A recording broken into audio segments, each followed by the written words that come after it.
The night Rodney Dangerfield walked onto Johnny Carson's stage and said something so devastating, so brutally honest that Johnny Carson stopped the entire show. The audience laughed at first, then they went completely silent, because what Rodney revealed wasn't a punchline, it was a confession, a 60-year-old secret about the man behind the jokes, the man who told the world he got no respect, and actually meant every single word. What did Johnny Carson do when he realized Rodney wasn't performing anymore? What secret had Rodney Dangerfield been hiding behind every laugh for 6 decades? And why did Johnny Carson say this was the one interview he never wanted to end? Stay right here, because this story will change everything you thought you knew about the funniest man in the room. I see messages all the time in the comments section that some of you didn't realize you didn't subscribe. So if you could do me a favor and double check if you're a subscriber to this channel, that would be tremendously appreciated. It's the simple, it's the free thing that anybody that watches this show frequently can do to help us here to keep everything going in this show and the trajectory it's on. So please do double check if you've subscribed, and thank you so much, because in a strange way you are part of our history and you're on this journey with us, and I appreciate you for that. The night nobody expected the truth. March 4th, 1983, NBC Studios, Burbank, California. The Tonight Show was 40 minutes from taping. Backstage, the green room smelled like cigarette smoke and hairspray. Makeup artists darted between rooms, stage managers barked into headsets, and somewhere in the controlled chaos of one of the most powerful studios in American television, a 61-year-old man with a red tie and a face built for suffering sat completely alone. Rodney Dangerfield. He was tugging at his collar. He always tugged at his collar. It was his signature move, the gesture that had made him one of the most recognizable comedians on the planet. America loved that collar. America laughed every time he grabbed it. It meant a punchline was coming. It meant relief was on the way. But tonight, the collar tugging wasn't for the audience. His hands were shaking. A production assistant knocked gently on the green room door. "Mr. Dangerfield, 15 minutes. Rodney looked up, and the assistant later told colleagues she almost didn't recognize him. Not because he looked different, because he looked real. The performance wasn't on yet, and what she saw underneath it, before the jokes and the gestures and the self-deprecating thunder, was something she hadn't expected. She saw a man who was exhausted from a lifetime of pretending. But what nobody in that building knew, not the producers, not Ed McMahon, not even Johnny Carson himself, was that Rodney Dangerfield had arrived at NBC Studios that night, carrying something heavier than his act. He had arrived carrying a decision he had been wrestling with for years, decades even, and had never once acted on. Tonight, he was going to tell Johnny Carson the truth. Not the punchline version of the truth. Not the crowd-pleasing, collar-tugging, self-roasting truth that packed comedy clubs and sold-out Las Vegas showrooms. The real truth. The truth about where all those jokes actually came from. The truth about a little boy in a cold apartment in Queens, New York, who learned at 6 years old that if you made people laugh fast enough, they didn't have time to hurt you. And what happened when Rodney finally said those words out loud on live television in front of millions of Americans would become one of the most quietly devastating moments in the history of The Tonight Show. But to understand why that night mattered so much, you first need to understand who Rodney Dangerfield really was. Not the character, not the legend, the man. The boy nobody saw. His name wasn't Rodney Dangerfield, not originally. He was born Jacob Cohen on November 22, 1921 in Deer Park, New York. His father, a vaudeville performer named Phil Roy, left when Jacob was 2 years old. Just left. Packed up whatever performers pack and disappeared into the world of cheap theaters and cheaper hotels, leaving behind a wife, a daughter, and a toddler who would spend the next 60 years trying to make sense of that absence. His mother was not a warm woman. She was not built for softness. She worked hard, she kept the lights on, and she made it clear, not through cruelty, but through a particular kind of emotional distance that can be just as devastating, that Jacob was not the priority, that he was present, but not particularly wanted, that he existed in the household the way furniture exists, useful when needed, ignored the rest of the time. Jacob Cohen grew up in Kew Gardens, Queens during the Depression. There was no money, there was no affection, there was school, which he was good at, and there was silence at home which he was desperate to fill. He discovered comedy at 9 years old. Not on a stage, in a school cafeteria. He said something he could never remember exactly what, and a table full of kids laughed, really laughed, the kind of laugh that fills a room and bounces off the walls and makes the person who caused it feel for just a moment like they exist in a way that matters. Jacob Cohen had never felt that before. He chased that feeling for the rest of his life. By 15, he was writing jokes and performing at small venues in Queens, barely making anything but unwilling to stop. He quit school at 17. By his early 20s, he was working the Catskill circuit under a different name, grinding through clubs that smelled like cigarettes and ambition, developing the act that would one day make him famous. But here is the part nobody talked about, the part that Rodney Dangerfield kept hidden under 60 years of punchlines. He quit. He actually quit. In the early 1940s, Jacob Cohen, not yet Rodney Dangerfield, walked away from comedy entirely. He decided he wasn't good enough. He decided the world had confirmed what his childhood had already suggested, that he didn't have what it took. He got married, had 2 children, and spent the better part of a decade selling paint and aluminum siding in New Jersey, trying to be a regular man with a regular life. And it nearly killed him. Not literally, but something inside him, that cafeteria laugh, that first electric moment of being seen, refused to stay buried. By his late 30s, he was back, performing again, reinvented as Rodney Dangerfield with a new name, a new act, and a new signature line that had crystallized from the raw material of his entire life. I don't get no respect. He wasn't writing a character, he was writing his autobiography. What Johnny Carson knew. Johnny Carson had been watching Rodney Dangerfield for years before that March night in 1983. He'd seen him perform in clubs. He'd had him on The Tonight Show before, many times in fact, and each appearance had been the same glorious, reliable explosion. Rodney would walk out in that slightly too tight suit, tie already askew, collar already being grabbed, and within 90 seconds the studio would be in chaos, pure uncontrollable laughter, the kind that leaves your stomach sore. Johnny loved having him on. Every producer loved it. Rodney Dangerfield was what the industry called a sure thing, a performer so technically precise, so perfectly calibrated that you could set a watch by his laugh rate. But Johnny Carson was not just a host. He was, by universal agreement among his colleagues and contemporaries, the finest reader of people in the history of late-night television. He had spent 30 years studying human beings across that desk. He knew the difference between a guest who was on and a guest who was performing. He knew when the mask was load-bearing. And that night in March 1983, something was different about Rodney. Johnny noticed it the moment Rodney walked through the curtain. The timing was slightly off. Not enough for the audience to catch. They erupted the instant they saw him, already laughing before he'd said a word, because that's what you do when Rodney Dangerfield walks into a room. But Johnny caught it, a half-beat of hesitation before the first joke, a flicker behind the eyes that didn't match the grin. He filed it away, kept the show moving, let Rodney do what Rodney did. The first 7 minutes were flawless. 3 tight bits about his wife, 1 about his doctor, 2 about his kids. The audience was in hysterics.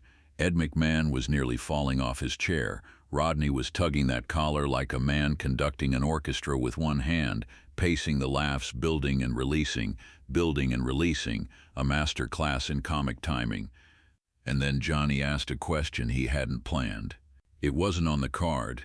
It wasn't in the pre-interview notes. It just came out the way things come out when you've spent 30 years trusting your instincts across a desk. "Rodney," Johnny said, leaning forward slightly, voice dropping just a register, "you've been making people laugh your whole life, and I mean your whole life. Does it ever get lonely on the other side of that?" The audience chuckled, expecting a setup, expecting the collar, expecting the punchline. But Rodney Dangerfield didn't reach for his collar. He went very still. The longest pause in comedy history, 7 seconds. That's how long Rodney Dangerfield sat in silence on live television before he spoke again. 7 seconds doesn't sound like much, But in a comedy set, in any television moment with a live studio audience primed for laughter, 7 seconds is an ice age. The audience shifted, a few nervous chuckles from people who weren't sure if this was the bit. Ed McMahon glanced at Johnny with an expression that said, "What did you just do?" Johnny didn't look away from Rodney. And then Rodney said something nobody in that building was prepared for. "Yeah, Johnny. Yeah, it does." No punchline, no collar, no redemptive laugh at the end. Just that. Plain and simple, and completely devastating. The audience didn't know what to do. A few more uncertain chuckles, then quiet. Real quiet. The kind that settles over a room when everyone simultaneously understands that something has shifted and there's no going back. Johnny Carson spoke carefully. "You want to talk about that?" Rodney looked at him for a moment. Then he looked at the audience. Then slowly he nodded. "You know," he began, his voice still carrying the rasp and the rhythm of 60 years in comedy clubs, but quieter now, stripped of its performance armor. "I've been doing this since I was a kid, making people laugh. And for a long time I thought that was enough. I thought if people were laughing, everything was fine, everything was good." He paused. "But nobody laughs with you, Johnny. They laugh at you. There's a difference. And when the show's over and everybody goes home," he trailed off. He didn't finish the sentence. He didn't need to.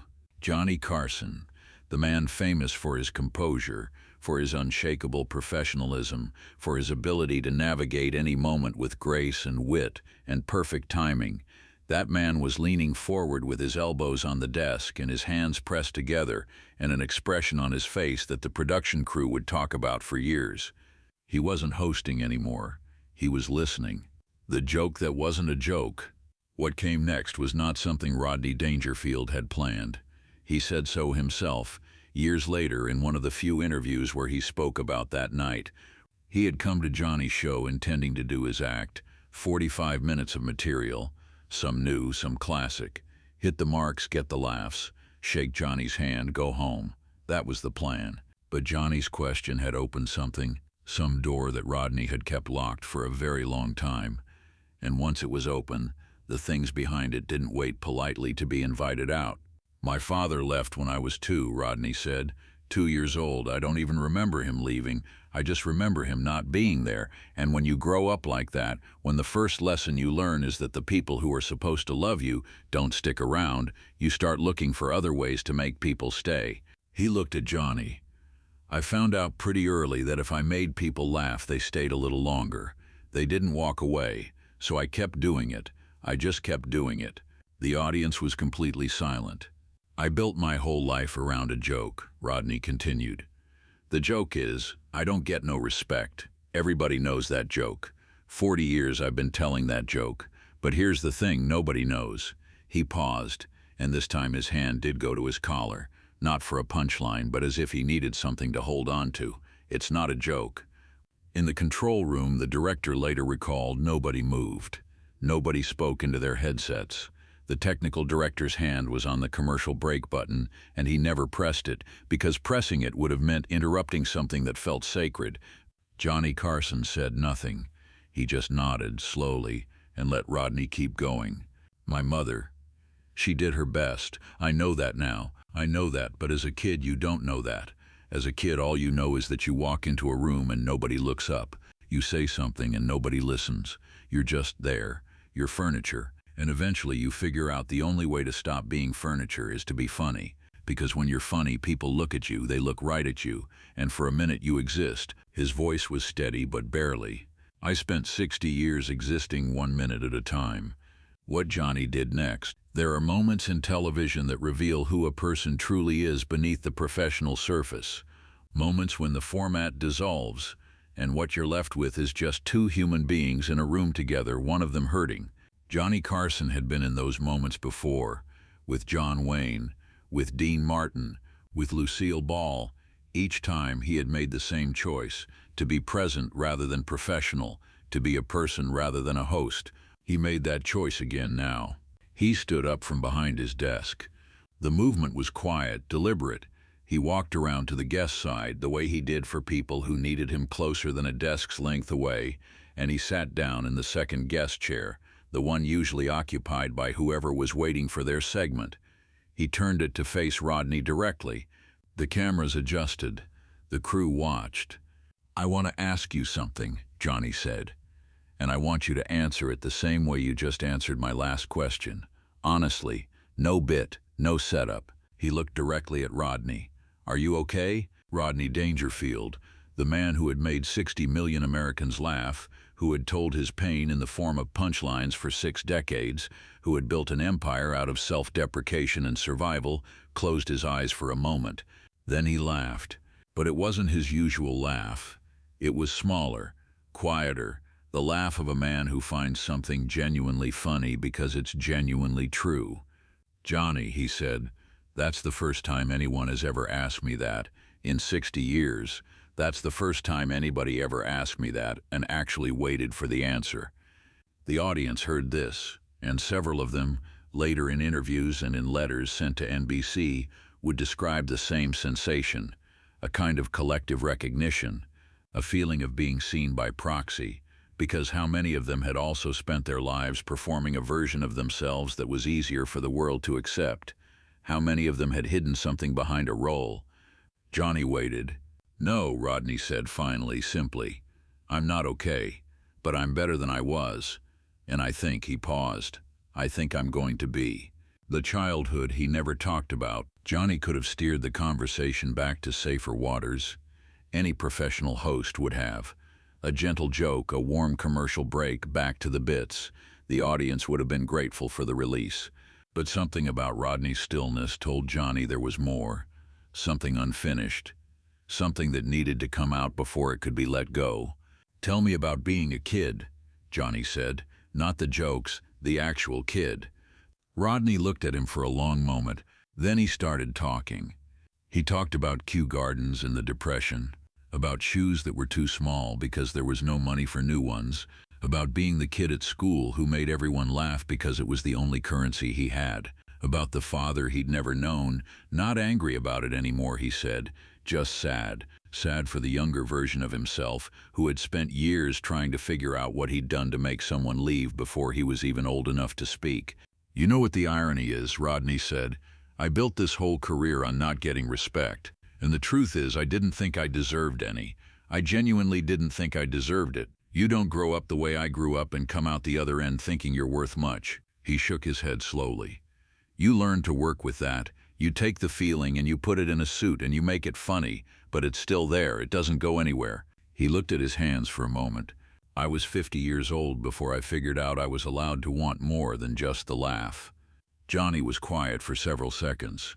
When he spoke, his voice was carefully level, the voice of a man who was feeling something he didn't want to perform. "Rodney," he said, "you know you just described half the people in this business. You know that, right? The people who went into comedy, into performing, most of them have a version of your story." Rodney looked at him sideways with an expression that was equal parts skepticism and hope. "You think so?" "I know so," Johnny said. "I'm one of them." The audience inhaled, because Johnny Carson did not say things like that.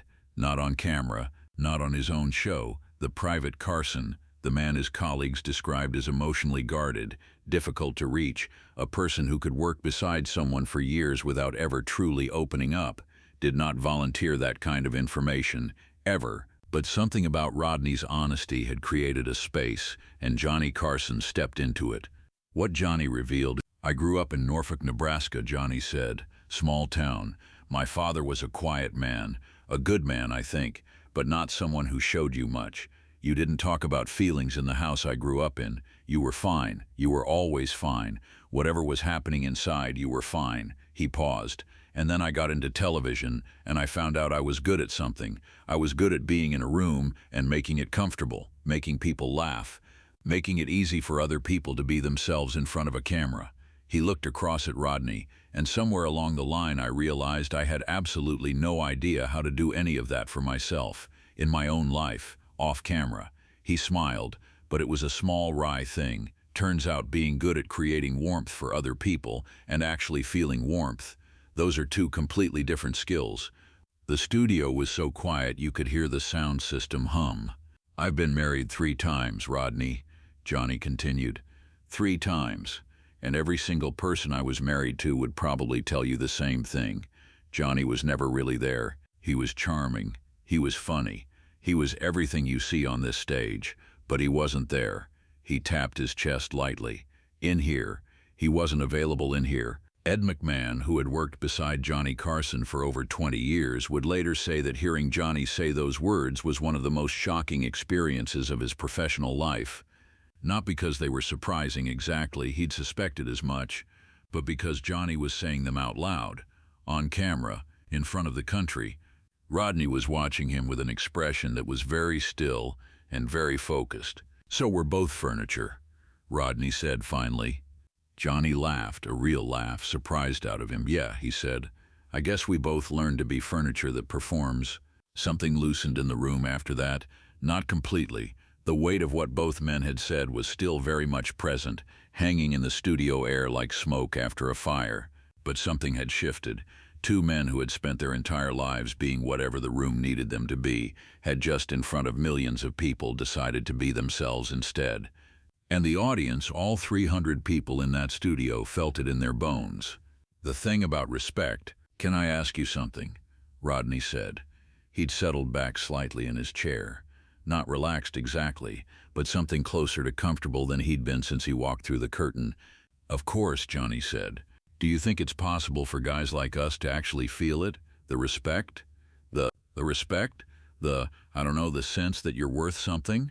He wasn't being self-deprecating. He wasn't setting up a punchline. He was asking a genuine question, the way a man asks a question when he's not sure he can handle the answer but needs it anyway. Or do we just do this forever? Keep performing? Keep waiting for the laugh to fill in the empty part? Johnny took his time. The director in the booth would later say he looked at the clock, saw they were 12 minutes over segment, and did not care even slightly. Nobody in that room cared. "I think," Johnny said slowly, "that the laugh can be real and the empty part can be real at the same time. I don't think one cancels the other out." He looked at Rodney directly. "But I think the mistake, the one you and I have probably both made, is thinking the laugh is going to eventually fill up the empty part if you just do it long enough. Do it bigger, do it louder, book the bigger venue, get the better slot." He shook his head. "It doesn't work that way." Rodney nodded almost imperceptibly. "So what does work?" he asked. "Honestly," Johnny smiled, "I'm still figuring that out, but I think it starts with someone asking you how you're doing and you actually telling them." He paused. "The way you just told me." Rodney was quiet for a moment. He looked out at the audience, all those faces watching him, some of them teary, many of them wearing expressions of recognition, people who had driven their own pain down under jokes and practicality and busyness and performance, and recognized in this man something of themselves. "You know what's funny?" Rodney said. Johnny raised an eyebrow. "I've been saying I don't get no respect for 40 years. In front of millions of people, and tonight some talk show host finally gives me some." He grabbed his collar. Old habit, but this time he let go immediately. And something in the gesture, the reach and the release, felt like watching a man put down a very heavy bag. Go figure. The audience laughed. A full, warm, genuine laugh. Not the kind you force because you're supposed to. The kind that comes from somewhere true. Johnny laughed too. After the cameras, what happened in the 40 minutes after that Tonight Show segment ended was kept quiet for years. The other guests that night, a singer and a character actor, were told their segments had been shortened. Nobody complained. You don't complain about that kind of night. While the show's final segment ran, Johnny Carson walked Rodney Dangerfield back to the green room himself. Not the stage manager, not a production assistant. Johnny. They sat in that small backstage room while the credits rolled outside and talked for another half hour, according to crew members who passed the half-open door and heard the low murmur of their voices. Nobody heard exactly what was said, but people noticed that when Rodney Dangerfield left NBC Studios that night, he was not tugging at his collar. He walked through the parking lot in the cold California air, shoulders slightly less set than usual, and he looked several crew members independently use the same word, lighter. The Tonight Show received more than 12,000 letters in the week following that broadcast, an unusually high number even for The Tonight Show. They came from every state, from men who said they hadn't cried since their fathers died and didn't understand why they were crying now, from women who said they recognized their husbands in what Rodney described and didn't know how to say so until a comedian said it on television, from people who said they'd spent their whole lives making everyone else comfortable and laughing at their own expense and had never once heard someone describe that from the outside looking in. Several letters came from comedians, working performers, some of them recognizable names, who wrote to thank Rodney for saying out loud what they had always privately known, that the joke and the wound are sometimes made of the same material. What Rodney said later. Rodney Dangerfield lived until he was 82 years old when he died, still performing in the years before his health declined, still doing the collar, still getting the laugh. But in interviews in the years after that 1983 Tonight Show appearance, he occasionally referenced that night, not often. He was not a man who made a habit of being earnest in public. But when asked about it, he would say something that reporters found difficult to work into a light entertainment story. He said, "That was the first night I talked to somebody, and they didn't laugh until I said it was okay to laugh. You don't know what that means until it happens to you. I was 61 years old, first time." He also said in a 1991 interview that was largely overlooked at the time, "I used to think the joke was the truth dressed up fancy so people could handle it. Now I think maybe the joke is just what you do until you finally trust someone enough to skip the costume." Johnny Carson mentioned the Dangerfield interview only once in public, during a 1987 conversation with a journalist who asked him about memorable Tonight Show moments. He said Rodney came in to be funny, and he was. But then he decided to be honest. And honest is harder. Honest is always harder. I respect anyone who chooses hard when they could choose easy. He paused. Besides, he added, I think I needed that conversation as much as he did. Why it still matters. Rodney Dangerfield built a career on a single, perfect, portable truth, that the feeling of being overlooked, dismissed, and underestimated is universal, that everyone has felt invisible, that the joke about not getting respect is funny because it is somewhere underneath every person's secret fear. He turned that fear into an act. He made millions of people laugh at something that had hurt him since childhood. And in doing so, he did something comedians have always done at their best. He made the people in the room feel less alone. But on one March night in 1983, he went further. He stopped making people laugh at the wound and let them see the wound itself, without a punchline at the end, without the collar, without the safety net of performance. And in that moment, uncomfortable, unplanned, unrehearsed, Rodney Dangerfield got something he had never quite managed to arrange through 60 years of perfectly crafted comedy. He got real respect, the kind you can't earn with a punchline, the kind that comes when another person looks at you, really looks at you, and doesn't flinch. Johnny Carson gave him that. On live television, in front of a nation that thought it was tuning in for a laugh, they got something better. If this story moved you, subscribe right now and share it with someone who has spent too long being the funny one in the room. Someone who makes everyone else comfortable while quietly carrying something heavy. Tell them what Rodney Dangerfield finally understood at 61 years old. You don't have to earn the right to be seen. You just have to let someone look. Drop a comment below and tell me where in the world you're watching from. And tell me, have you ever hidden something real behind a joke? I read every single one.